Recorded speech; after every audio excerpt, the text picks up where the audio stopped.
it anymore. I mean, it was good the first few times, but Perfect. then it's like, all right, this is like. All right, we get the Star-Lord song to bring them out. I love it. All right, guys. GalaxyCon, how we feeling?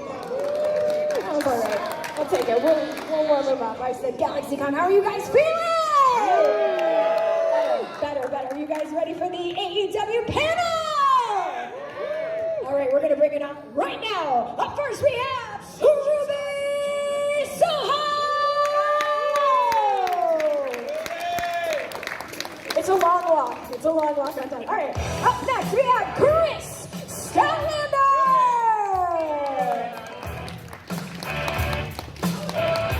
Yeah, you. That's you.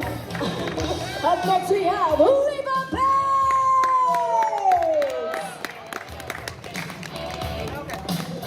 And last but certainly not least, J.A.S.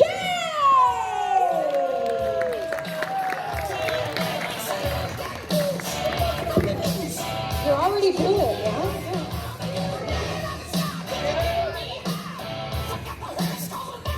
All right. Welcome. All right, I see we're already booing. I understand we will keep y'all separated. It's fine.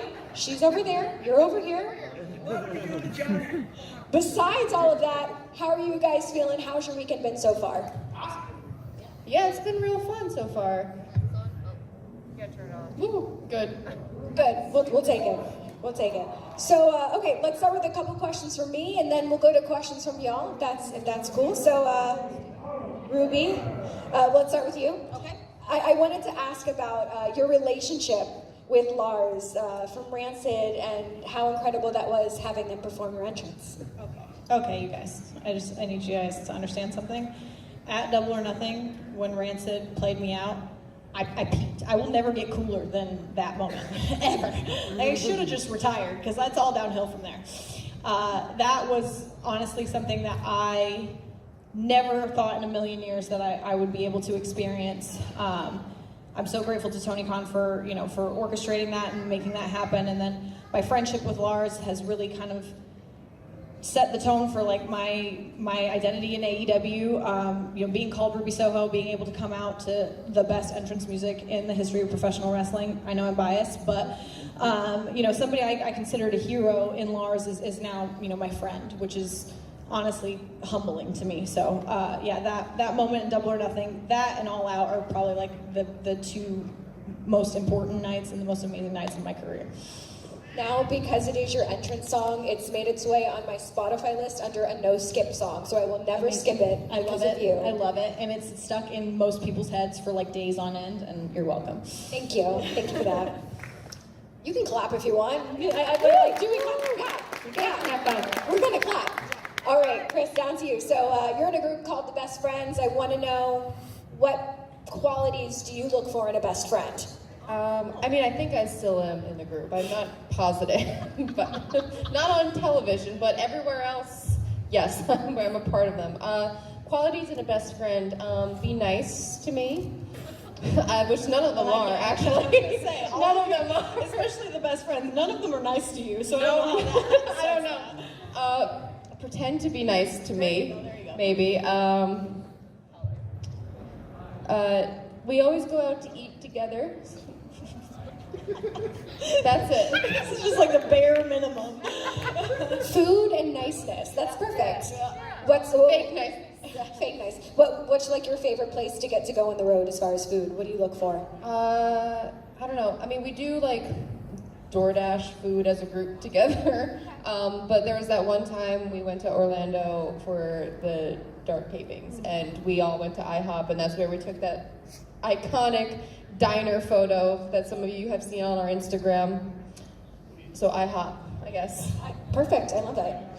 All right, Miss Leva Bates. Hello, hi. So I feel like I've known you my entire career, and you've always just been like so wonderful to me, and I wanted to thank you first and foremost. But I wanted to say, obviously, you are both an in-ring performer, and you also do so much behind the scenes. So I want to know, how do you like balance everything that you get to do for AEW?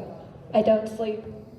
Because on top of that, I'm also doing Twitch streams, sending in acting auditions, recording voiceover stuff, playing video games, and trying to learn Korean. So I don't get a lot of sleep. No, it's crazy because it's just kind of putting things in boxes. It's like, I'll be honest, I'm not gonna lie, I'm spilling a little too much tea here, but I woke up this morning with my alarm went off, and first thing, I know you're not supposed to for your mental health to check your phone, but I have to because of the nature of my job, and I already got a text this morning that already made me mad. I was like, oh God. I just hit snooze and went back to sleep for like another 15 minutes, and then I was like, all right, let me take care of this problem. But it's one of those, it's just, okay. I don't like to sit on problems or issues or things. Like if I have to do payroll for the makeup artist, I go hang it done immediately. If I have to go incur my expenses, whatever, I do it immediately. I don't wait on things. It's one of those, we gotta work on something for the heels, I'll try to get it done immediately. So it's, because I got so many other things waiting, and I keep to-do list, to-do list, to-do list, to-do list. And just, I live on a copious amount of caffeine, so, and sugar. So. Awesome, perfect. All right. So, Anna J, something I've really been wanting to ask you about is you had the opportunity to work with the incredible Brodie Lee. I only got to meet him once, and it was such an incredible experience, but you got to work with him so closely. And I wanted to know if there was any stories that you can share with us or moments or memories. I've definitely, well, yes, it was an honor, first off, to work with him. Someone of his caliber, and now to know him is such an honor. I would definitely say a lot of you have probably seen some of our favorite moments on BTE. That's definitely made us closer as a group, as a whole, and especially with him, he's so intimidating looking, and then you see him doing those things, and it just makes you relate to him. So not only was he super talented in the ring and what he did, but also hilarious and such a nice person. So it made it so awesome to work with him. Plus, I think I've also said the fact that he would watch all of my matches, watch anything that I did, and always give me feedback. He really cared about, you know, the product and us as a group, and so he worked on everyone individually. So it meant a lot to me that he cared that much to do that. And like I said, I was very honored to be able to be in that position. Also, random note, I don't know if Brian is in here, but this guy bought me his action figure. I don't even have it, and today I got it for the first time, and I'm so happy. It was the one of 1,000, so I just want to say thank you to Brian. That meant so much to me, so cool, and yeah, it was an honor. Brian, are you here? I don't know. No? Shout out to Brian, though. Thank you. If you guys see Brian, thank him. Oh my gosh. Okay, so for all of you, obviously AEW is revolutionary. It changed the game. I want to know for each of you, what is it that particularly drew you to AEW, and what do you think it is that sets it apart from every other company? One of the things that I'd been a fan of the product as soon as it came out. A lot of my friends worked for AEW, and I think one thing that sets us apart from everyone else is everything that you see, everyone that you see is authentically themselves. Like they are able to have, you know, creative freedom and show you exactly what they want to show you. And I think that makes it so much more of a relatable experience. I think it's so much more to be able to see these performers who know themselves better than anyone else do what they do best in the most comfortable atmosphere possible, and to have that creative freedom to be who you want to be and present yourself exactly who you want to be is insanely inspiring, is so confidence building, and I think is why we put such an amazing product out every week. I think, well, I remember my very first day there before I was officially signed. So many people like came up to me and were just so excited to see me, like people that I didn't know or didn't know that they knew me, and just, it was weird to like feel like you were wanted to be somewhere for once, and not just because like you worked for this place and you worked for these people so many times. It's just like I just showed up and they were like, oh, you're here finally, awesome, and I was just like, oh, like they actually care, that's nice. But yeah, that was just one thing, is like you know, that you come into a place with such like warm, open arms that it's like you just want to give everything you can because they've done so much for you and given you this platform, and then you just want to go out there and do the best you can to give back to them. So I think that's kind of like my reason.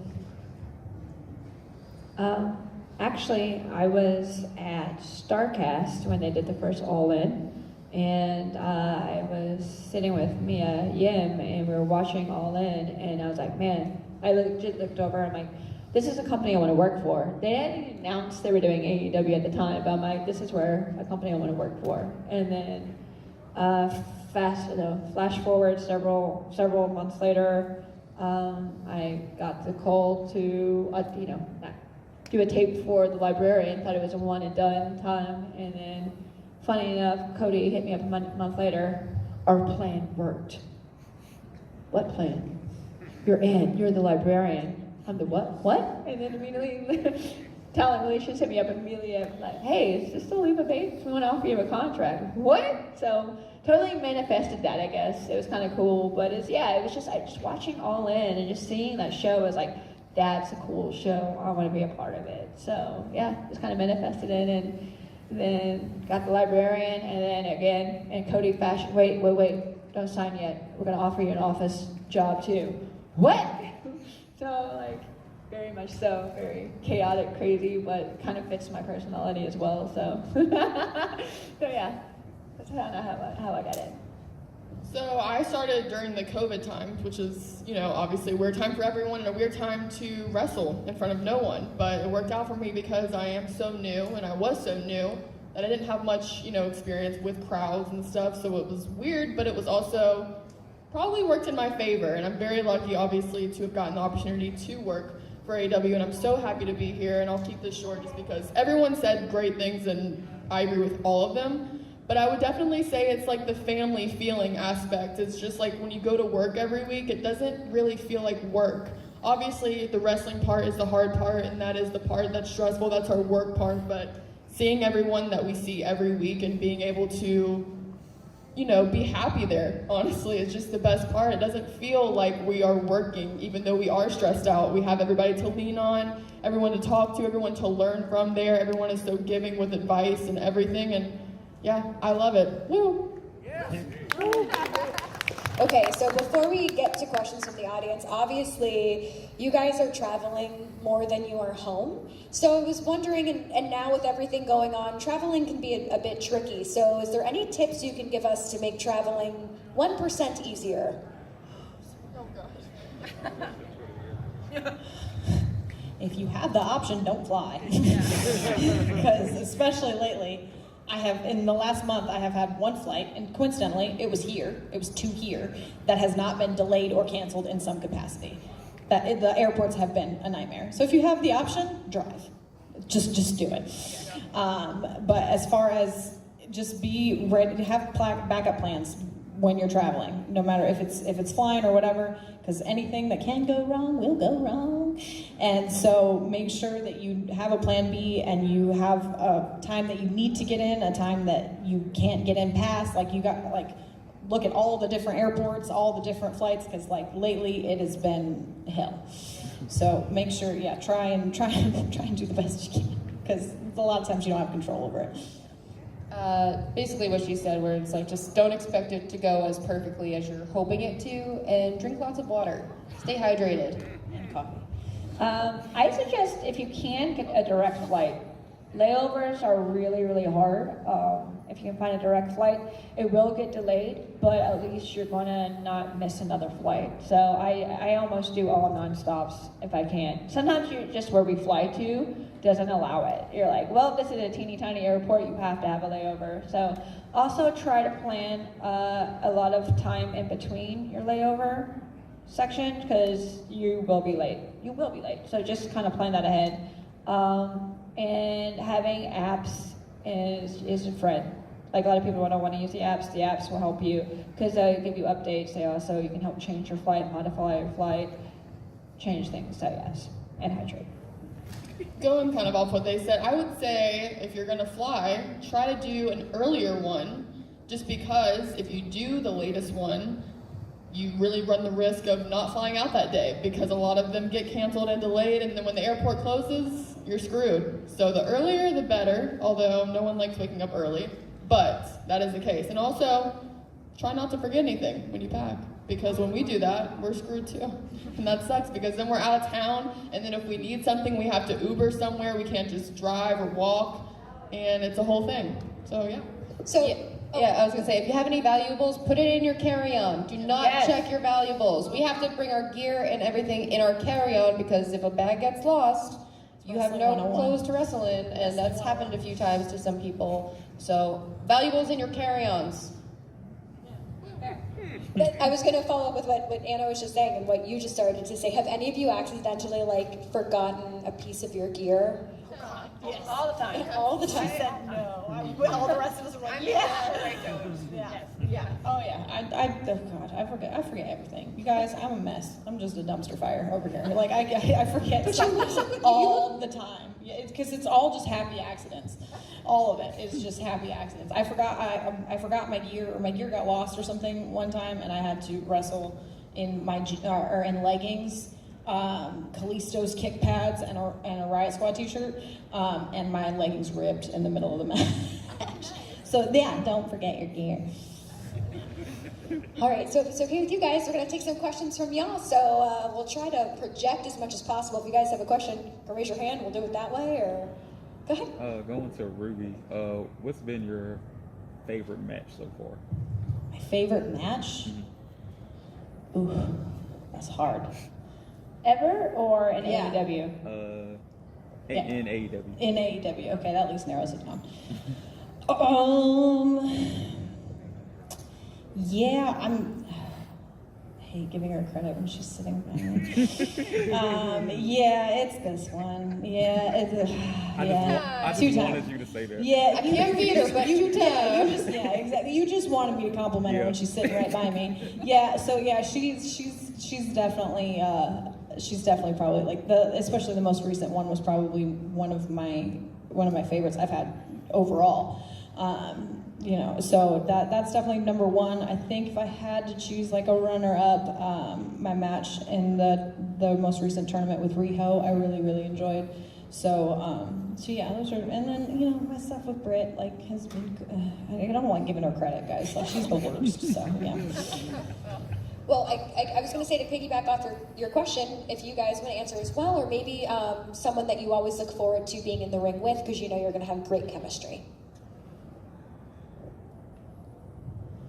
Definitely not Ruby. Terrible.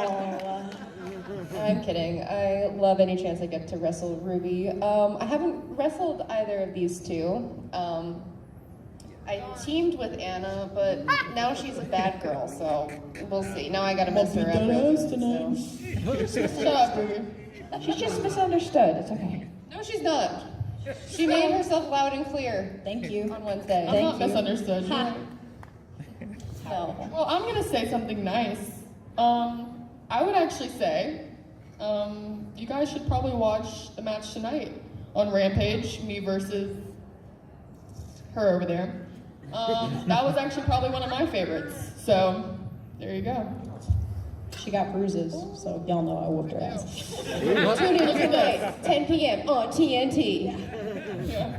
Rampage. We plugging it, guys. Plug. Oh, I didn't answer. Remember the time I tagged with Nyla and I never wrestled? That was awesome. I wanted to keep tagging with her, but they're like, no, if you're gonna wrestle, you have to wrestle. But no, that was a lot of fun. I love doing character work. I don't know if you ever noticed.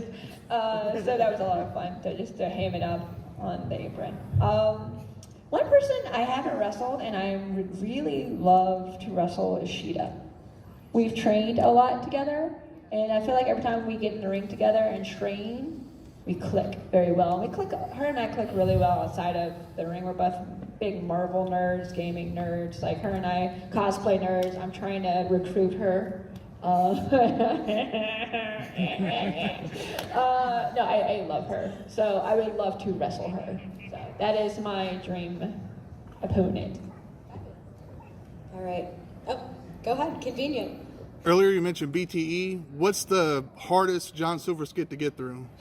All of them. I'm not even in them, but John Silver sucks.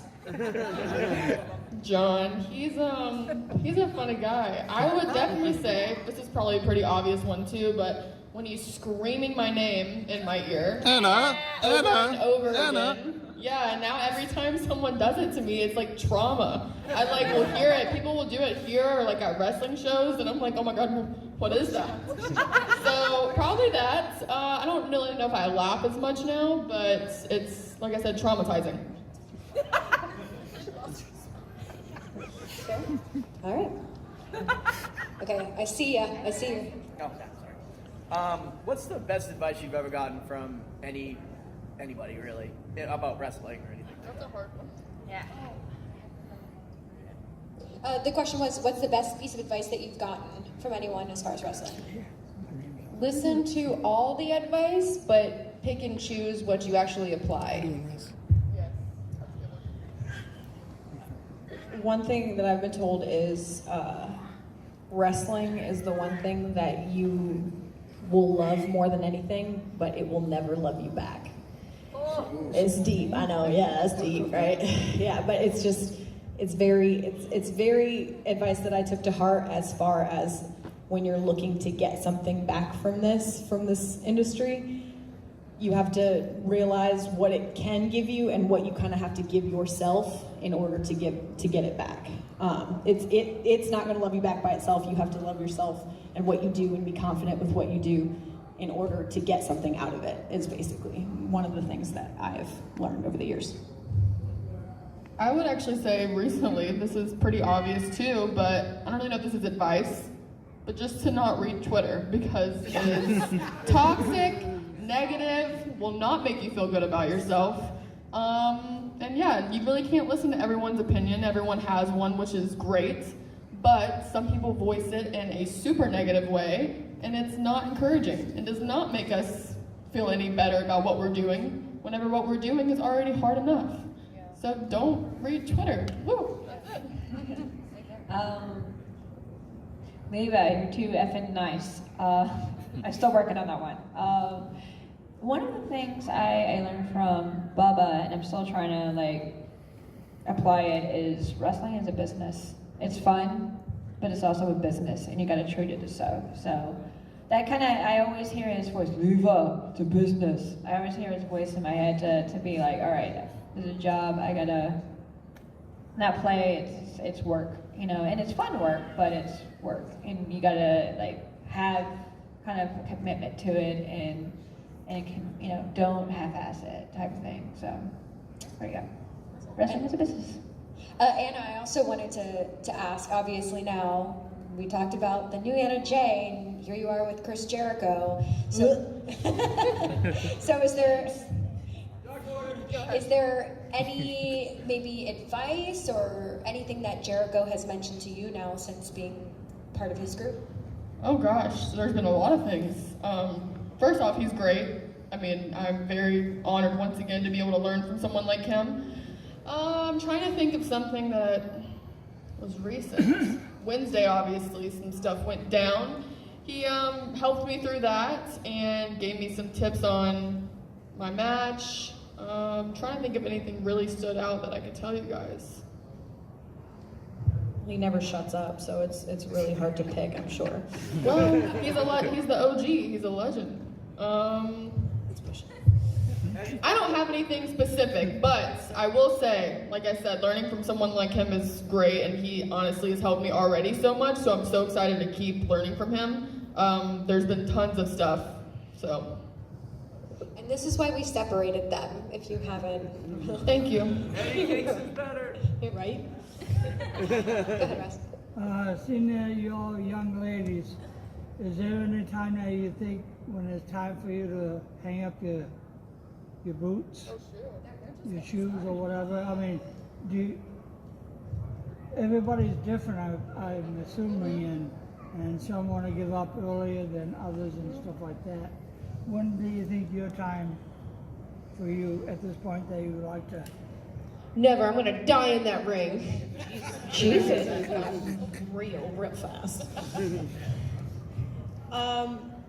These last couple years are the first years that I have not like thought about retiring anytime soon or anything, but like, you know, this is about 12 years I've been doing this, and I feel it a lot more. It takes me a lot more to recover from matches than it used to. So after each one, I'm hurting a little bit more. So it's just gotten me to start thinking about life after wrestling, which before I had blinders on. This is what I'm doing. So I'm not necessarily preparing for it, but I also want to know my interests outside of this. This is still will always be the driving force behind everything that I'm doing right now, and I love it more than anything, and I'm going to keep doing it as long as my body will allow me. But I'm held together with toothpicks and bubble gum at this point, you guys. So I think I got more years behind me than ahead of me, but I'm going to do this for as long as I can. I would say, yeah, I'm kind of going to fill it out. I mean, I would like to just keep going until my body kind of gives up. Being healthy, obviously, is the #1 priority. And then hopefully one day, the goal is to have a family, but that's way along the line, so I am not worried about that right now. But yeah, I have to think about those things, but I haven't really thought about them yet. So I don't know when I'll stop wrestling, but I'm gonna keep going, like I said, until my body falls apart. I feel like a lot of legends and like the guys are a lot older and they're wrestling. I feel like women can do that just as well, especially with like technology and health. Like there's so much advances in technology that like, and we have such a wonderful health staff at AEW that they keep us together. I feel like this was 10 years ago, 15 years ago, 20 years ago, everyone's careers have been a lot shorter, but look at Dustin. He still gives us, A+ matches when he's out there, and he's been in this business for 35 years. Is that what he said?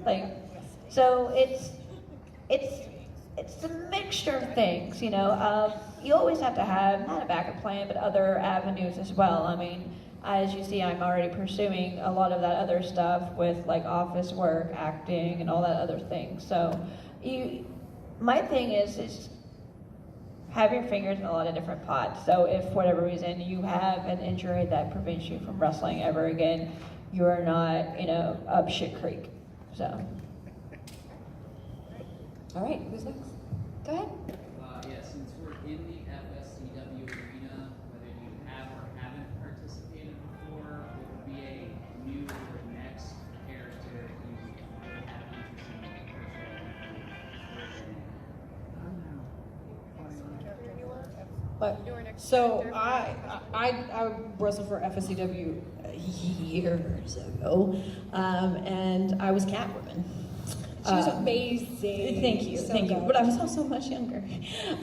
So I definitely think that she retired because I am not athletic or agile anymore.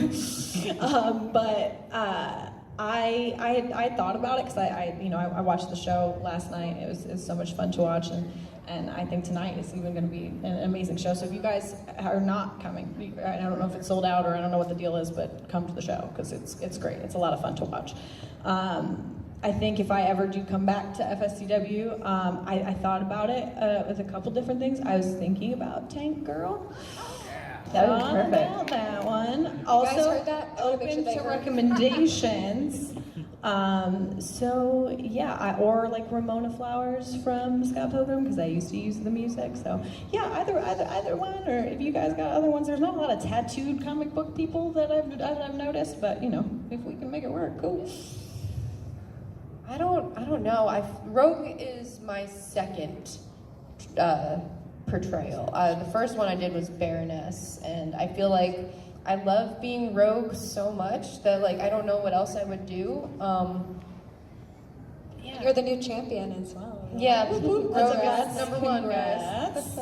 Thanks. Yeah, I don't know who else I would have to really think about it because there's so many cool people that you could be, but yeah, I really like doing Rogue. I feel like I would be Rogue a little bit longer for sure. Leva, who haven't you been? Who haven't I been? Let's be honest here. Since I've been with FSCW since the inception, so I've done a lot of different characters. I was Chun-Li, Black Widow, Sailor Mars, Jinx, Lady Deadpool, T-Rex. I feel like I've done even more and I can't even remember them all. It's just, yeah. Oh, I wrestled the Invisible Ranger? Woman. Actually, that's the goal, is Invisible Woman. I don't know who I could be. I mean, with the blue hair, Bulma, maybe? I don't know. I don't know. I may have refreshed Jinx. I know I'm doing Jinx from Arcane. So I've already upgraded her a little bit. So I don't know. I feel like, though, with my pop culture obsession and love, I could probably just do whatever. I mean, that's kind of what I did on the Indies anyway. That was my gimmick. I got to watch the show last night for the first time, so that was super cool. Saw Kris become champion. That was cool too. I would say if I ever had the opportunity to do it, I'd probably be Zatanna, just because I already have the fit, and everyone already thinks that my Star of the Show character is after her, but fun fact, it's not. But that's who I would be. I feel like I could see Anna as like Supergirl or something like that. Like she's got the very like aesthetic. Are you being nice? Is that a compliment? Yeah. Thank you. This is what happens Jesus. when you're nice to her. She's Thanks. the worst. Thanks, Kris. Shut up. Love it. Oh my gosh. Okay, things are happening. I'm liking it. Well, we'll go here and then we'll go to you. In the very limited downtime that you all have with traveling and all that stuff, what do y'all like to do in your spare time when it's not wrestling related? Sleep. Be with my animals, for sure. Yeah, that is the same. You guys picture the lifestyle y'all think I live, and I live on a farm in the middle of nowhere. So I hang out with my 2.5 horses, my 2 dogs, and my naked cat. Pretty much, it's a real freak show around my house, and that's pretty much all I do. 2.5 horses? It's 2 full grounds and a mini, but yeah, 2.5. I would say my favorite part is honestly just being on a schedule, because when you travel, you're not on one, and it stresses me out a lot. But being able to sleep and work out and eat food that I cook, and hang out with my dog as well, Navy, my big Great Dane. I'm a nerd, so when I'm home and I have downtime, I play a lot of video games. I do game nights with my friends. I'm already organizing one in like 2 weeks since we're trying to get D&D to come back with some of us. So it's gaming, nerdy stuff, catching up with TV shows, reading books, comics, hit the K-pop store, hit the comic store, you know, all the nerd places, all the nerd hunts. So that's what I do when I actually have time to do that. And play my PS5. I haven't turned that on in like 3 weeks. I'm so sad. What would you say is the hardest part of being a contracted talent in a major wrestling organization?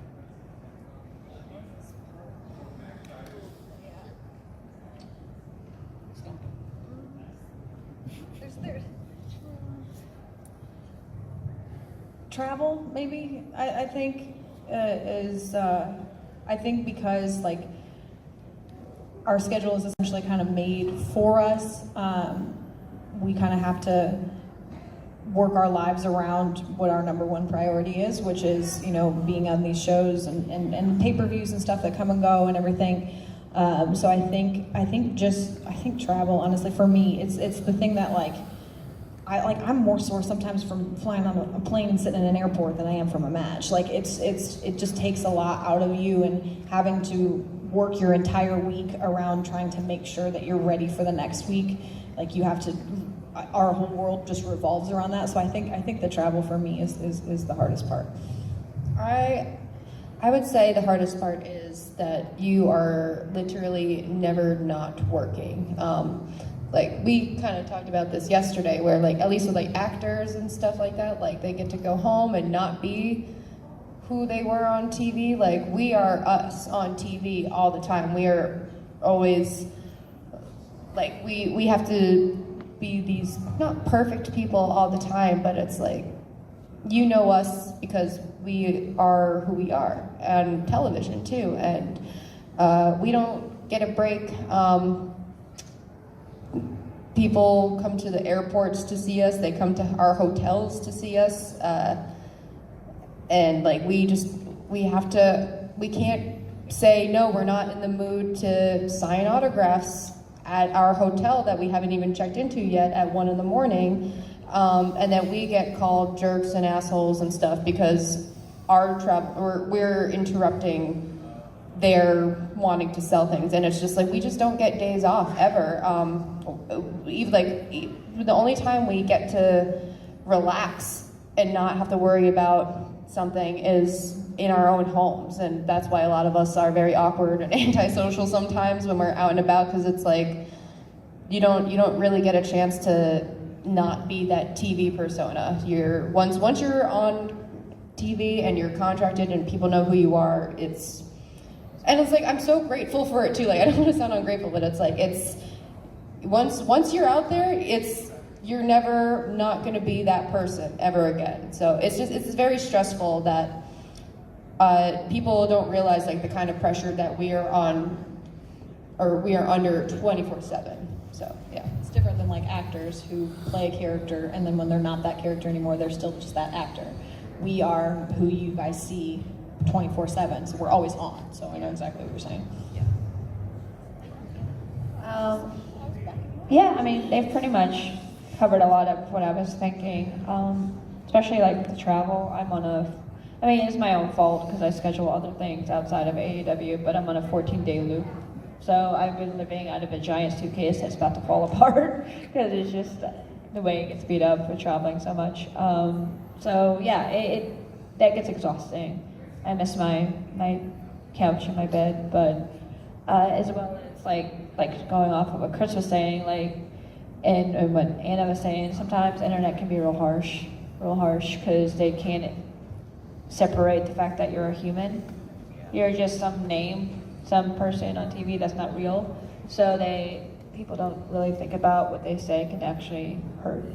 So, or they just like, oh, you'll never see it or whatever. I mean, granted, I always tell people never vanity search. That was the best thing I did when Blue Pants was happening, because I couldn't understand why people were so upset and up in arms about Blue Pants. I just didn't understand it.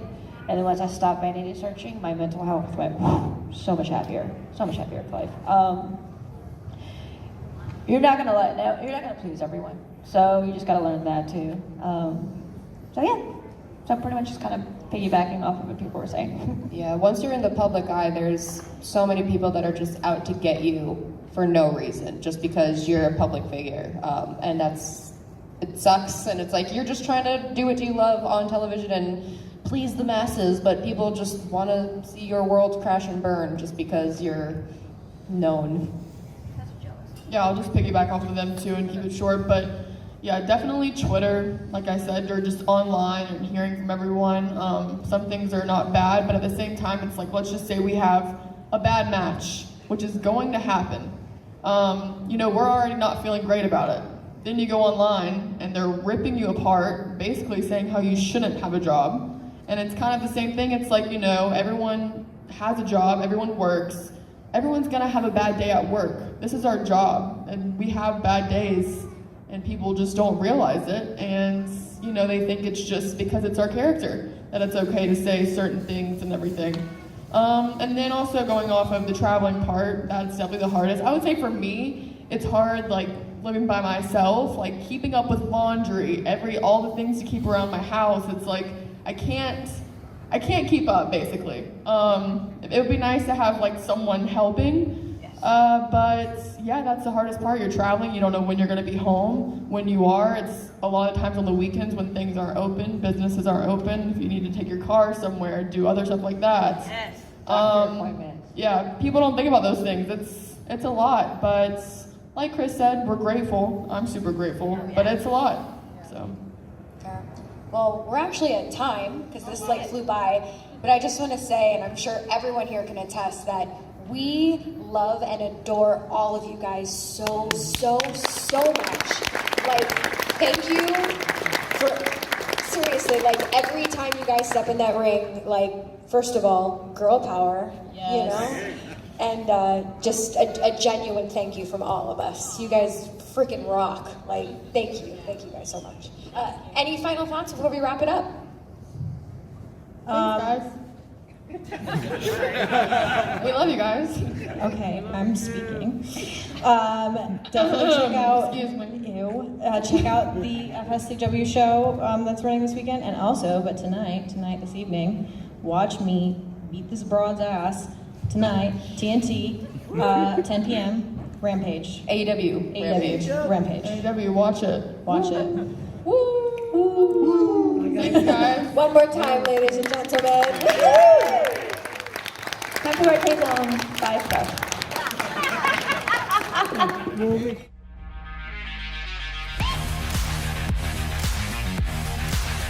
Settle!